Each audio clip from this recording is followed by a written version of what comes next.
ఒక్క మల్కాజ్గిరికి సంబంధించి మల్లారెడ్డిని చూసుకుంటే కొడుకు నిలబెడదాం అనుకుంటూ దాని టార్గెట్గా మనకు అంటే క్లారిటీగా అర్థమవుతుంది. రేవంత్ రెడ్డి దాడులు చేయించాడు, దానివల్ల వీళ్ళు డ్రాప్ అయిపోయారు. కేసీఆర్ దగ్గర పోయి నేను పోటీ చేయమని చెప్పారు. అంటే ఇక ఏందన్నా అసలు రాజకీయం కోసం అతని మీద దాడి చేయడం, మళ్ళీ కాంగ్రెస్లోకి వచ్చే అవకాశం ఉంది కూడా అంటారు. వీళ్ళే రాణిత్తలేరు, రేవంత్ రెడ్డి రాణిత్తలేరు అంటారు. మీరు ఏమంటారు అన్న? ఇది ఒక రాజకీయం ఏంటంటే చాలా మంది పేదల మొన్న చూసాము, చాలా యూనివర్సిటీ అగ్రికల్చర్ యూనివర్సిటీలో ఎంతమంది డిబార్ చేశారు. ఇప్పుడు వాళ్ళందరి పరిస్థితి ఏంది? చాలా అన్యాయాలు ఉన్నాయి. కాకపోతే వాళ్ళు వచ్చి బయటకు చెప్పుకోవద్దట.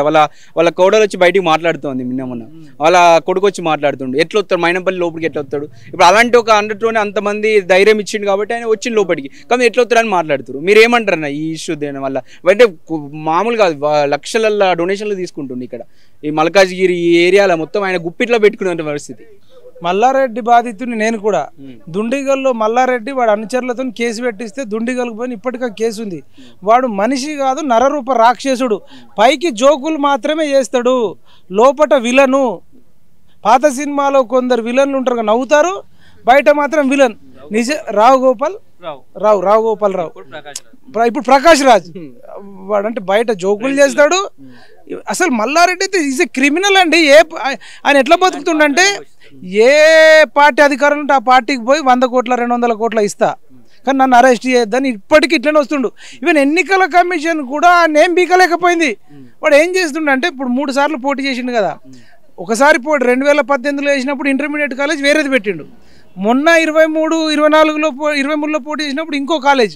ఇప్పుడు ఒకసారి ఇంటర్మీడియట్ ఒక కాలేజీలో జాయిన్ అయితే లైఫ్ లాంగ్ అదే ఉంటుంది కదా. ఈయన ప్రతిసారి ఒకటి 2014లో ఒకటి, 18లో ఒకటి, 23లో ఒకటి పెడుతున్నారు. ఎన్నికల కమిషన్ మేనేజ్ చేసిన తర్వాత మనం ఏం చెప్తాం? ఫ్యామిలీ అంత తేడా ఫ్యామిలీ ఉంది. ఈ మల్లారెడ్డిని ఎవరు తీసుకున్నా ఆ పార్టీకి నష్టమే కానీ లాభం లేదు. భవిష్యత్తులో ఇట్లాంటి క్రిమినల్స్ రాకుండా ఉండాలంటే బలమైన చట్టాలు రావాలి.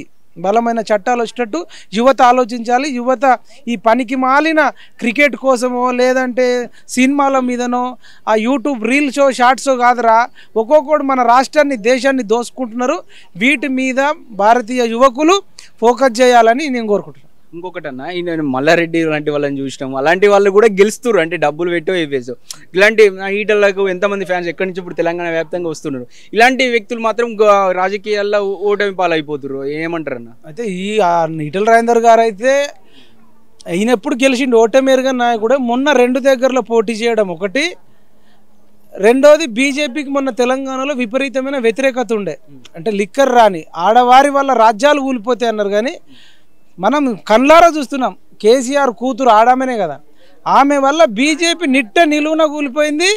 ఇప్పుడు ఈవెన్ ఈటల రాజేందర్ అన్న హుజురాబాద్లో కానీ గజ్వేల్లో కానీ మొన్న ఓడిపోవడానికి పెద్ద రీజన్ కవిత. ఎందుకు కవితను అరెస్ట్ చేస్తాం, రేపే అరెస్ట్ అవుతుందని ఇట్లా లేపిర్రు. వీళ్ళు అరెస్ట్ కాకపోవడం వల్ల నిజానికి ఈడీకి బీజేపీకి సంబంధం ఉండదు. కానీ అపోజిషన్స్ కానీ మిగతా వాళ్ళు ఆమెను అరెస్ట్ చేస్తలేరు కాబట్టి బీజేపీ బీఆర్ఎస్ ఒకటే ఎస్టాబ్లిష్ చేయడంలో సక్సెస్ అయ్యారు.